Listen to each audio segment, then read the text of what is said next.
My name is Abby Johnson. I'm a former Planned Parenthood clinic director. The abortion procedure was a blind procedure.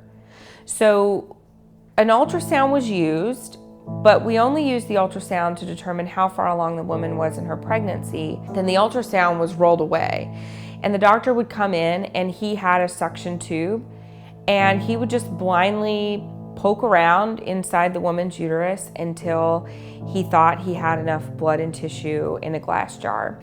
So when this doctor came in and told me, surprisingly, it is safer if a doctor can see what he's doing while he's performing surgery, I just thought, well, gosh, if that's safer for a woman, then why aren't we doing that at Planned Parenthood? I mean, aren't we about keeping women safe? That's what we say.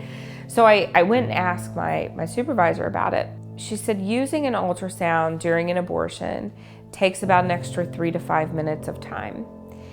And our goal inside of Planned Parenthood was to have a woman on the table, off the table, abortion completed in 5 minutes. So adding an extra 3 to 5 minutes of time was just not going to be something that we could do. But the doctor told me that if time presented itself, that he would show me what an ultrasound guided abortion looked like. My job was to hold the ultrasound probe on the woman's abdomen so that the doctor would be able to, in his words, visualize his target. The doctor began the procedure and he inserted the suction tube. The suction wasn't yet turned on. And when he touched the side of this baby, the baby jumped. And he began moving and flailing his arms and legs as if he was trying to move away. The machine was turned on and I stood there in disbelief. I mean, I watched this child become dismembered in his mother's womb, and I remember the very last thing that I saw, this perfectly formed little backbone, probably about this big, just swirling around in his mother's womb. And then I finally saw it be suctioned away.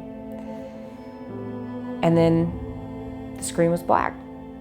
And I knew the abortion had been completed. I had witnessed a death. I had witnessed a human response, this fight or flight response, which is in all of us. And I knew then that I had been lied to by Planned Parenthood. And I knew because I had so eagerly believed their lies, I had lied to thousands of women who would come into my facility, and I knew that had to change, and I knew part of that change would be me leaving Planned Parenthood.